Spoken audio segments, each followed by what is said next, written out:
والليد على اللي شاه من سنة 48. طب يعني صار له قرن، الله وكيلك.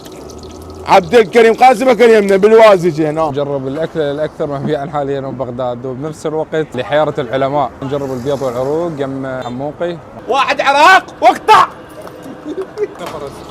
نفر والله 3 ونص لان اللحم صعد. بيض وعروق ب 3 ونص وباصرون ب 3 ونص. كل عراقي نشتغل. كل عراق. شو لا عاد؟ ابو عباس. نمبر 1 عراقي يا عمي.